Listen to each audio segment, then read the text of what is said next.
每次當我揸住隻太空船飛到去宇宙唔知邊一度嘅時候，你總係有辦法令我安全咁返嚟地球。多謝。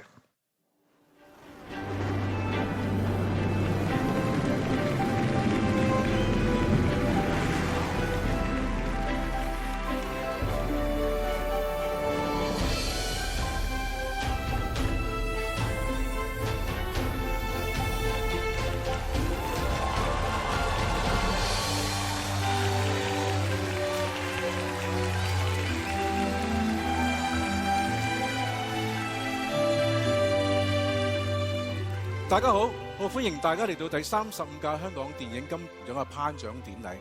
我係今晚唯一嘅司儀劉青雲。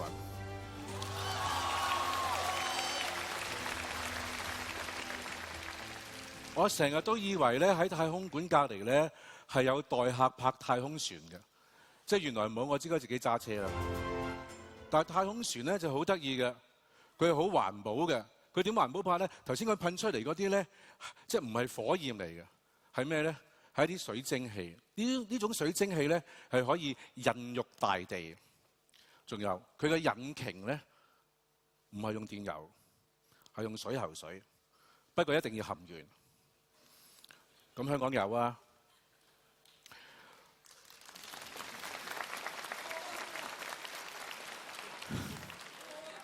OK， 但係我呢個太空船只有一個問題。個問題就係咩咧？就佢唔係真嘅，佢真係我一個夢想，一個電影嘅橋段。好啦，講翻金像獎啦。我第一年提名最佳男主角係喺第13屆，從嗰年開始之後咧，我就成日都嚟金像獎。嚟金像獎，嚟金像獎做咩？嚟金像獎坐。但我真係曾經諗過，我好希望有一日我可以企喺台上邊做一次金像獎嘅主持。今日我夢境成真。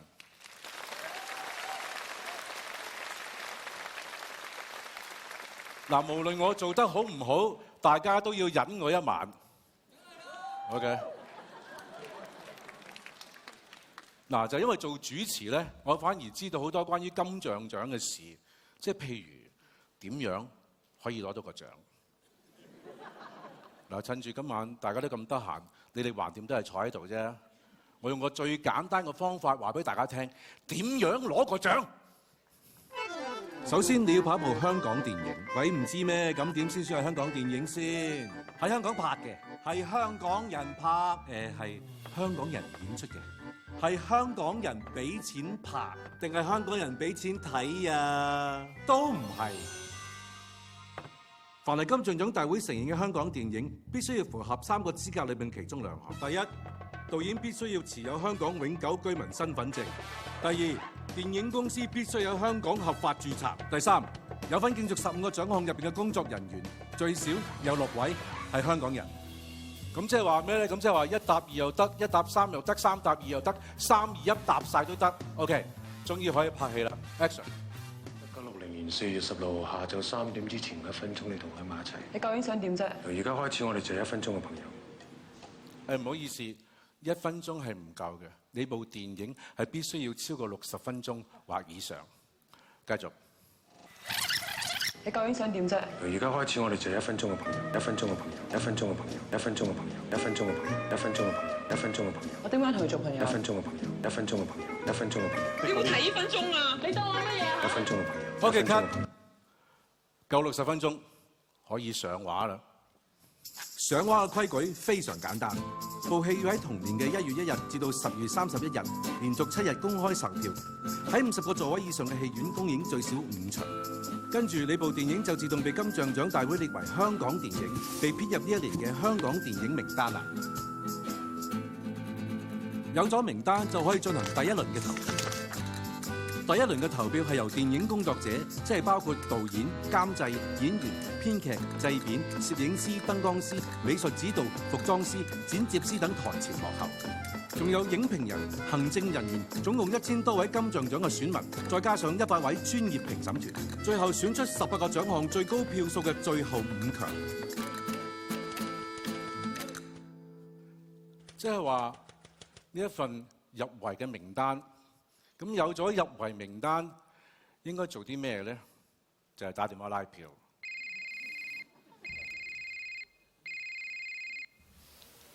喂，請問啊，家輝啊？家輝？邊個家輝啊？顧家輝啊？梁家輝啊？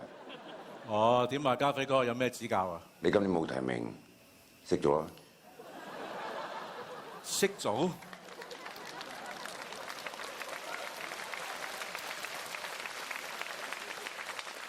大家係唔使識做㗎。選你想選嗰個，如果諗唔到就選我。跟住落嚟咧，係變成最後嘅入圍啦。OK， 最後選係咩咧？咁就由55位專業嘅評審，有5位海外評審，金像獎13個屬會嘅會員，以及香港記者。專業評審投嘅票會送到金像獎秘書處完成核對簽名嘅工作，再交到官方會計師進行點票，計算出今晚各個獎項嘅得獎名單。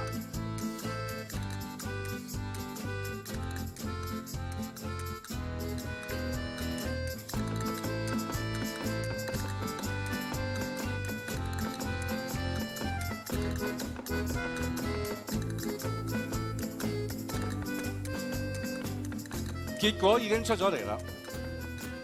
第35屆香港電影金像獎頒獎典禮正式開始，但係頒獎之前呢，金像獎係預備咗1200個啲咁嘅獎頒俾大家。OK， 有請今晚嘅頒獎嘉賓林二汶以及 A 仔聯盟。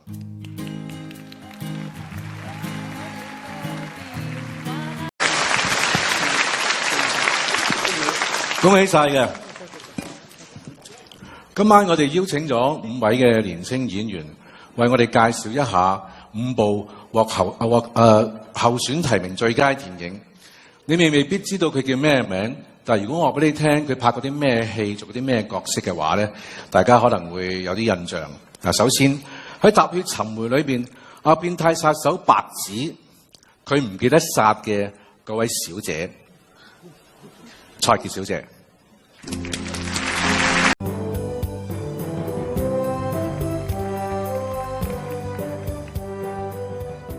金像獎咧有咗35年，就產生咗好多嘅紀錄。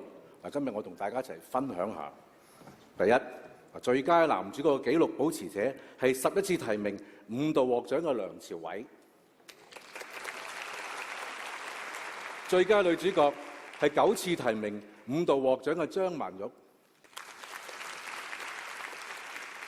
最佳導演嘅紀錄保持者犀利啦，係12次提名5次獲獎嘅許鞍華。跟住落嚟係最佳衣着獎，提名唔知幾多次啦，但係2度獲獎嘅劉青雲。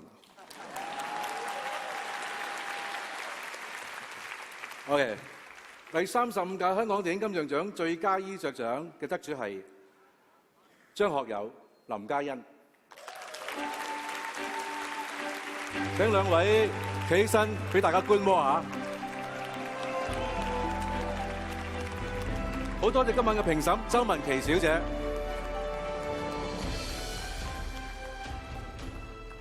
恭喜晒啊！跟住落嚟頒發嘅咧就係最佳美術指導及最佳服裝造型設計獎。幫我哋頒獎嘅嘉賓咧，今晚咧將會帶一個好嚴重嘅視覺效果俾大家。我哋有請羅家英、田啟文、林雪。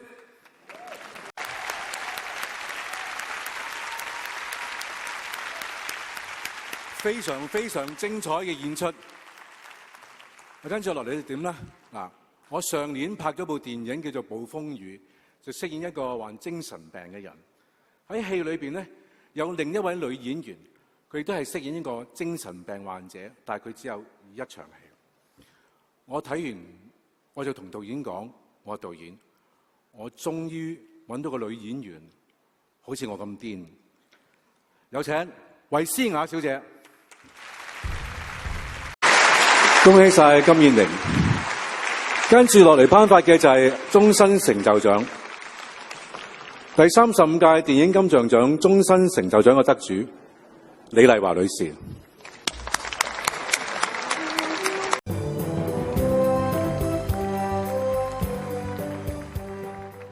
喺電影《一獄一世界》裏邊，有一位演員為咗演每個心理變態嘅監犯，佢增肥咗60磅。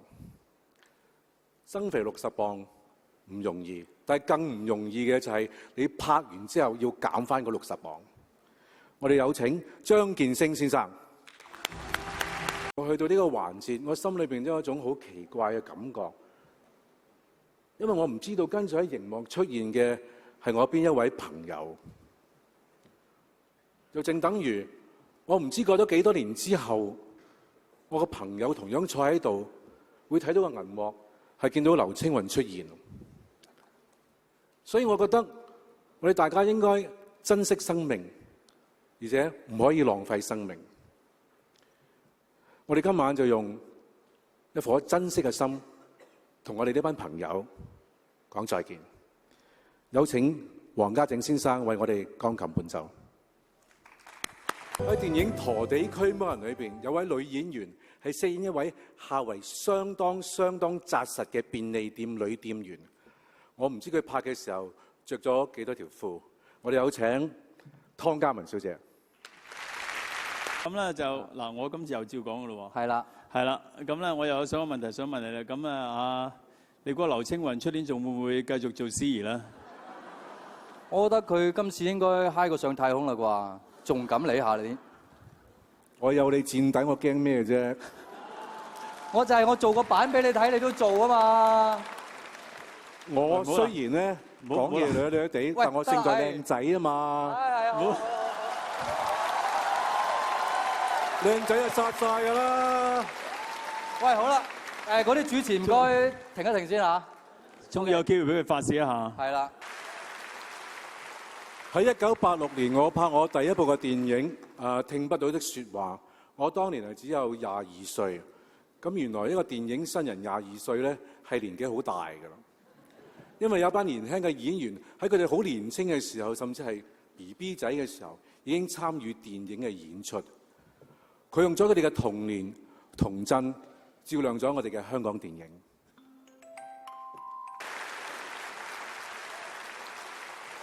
喺1986年，我拍我第一部嘅電影《聽不到的説話》，我當年係只有22歲。咁原來一個電影新人22歲咧，係年紀好大㗎啦。因為有班年輕嘅演員喺佢哋好年輕嘅時候，甚至係 BB 仔嘅時候，已經參與電影嘅演出。佢用咗佢哋嘅童年童真，照亮咗我哋嘅香港電影。我今晚真係一腳踢，你知唔知啊？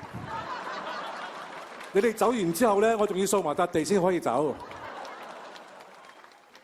即係點解揾我頒最佳女主角咧？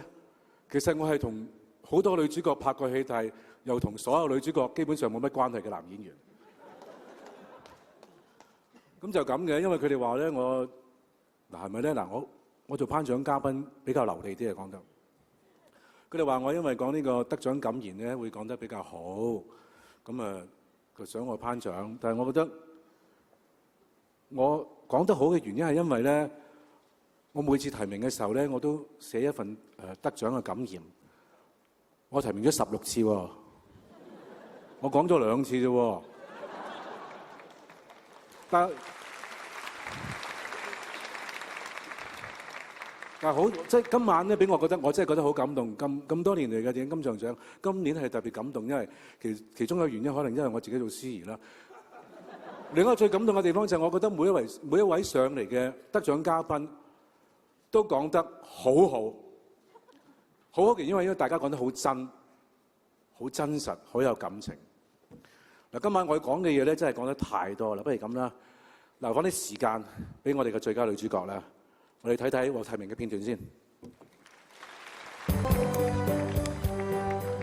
我哋有請劉嘉玲為我哋頒發最佳男主角。嘉玲姐。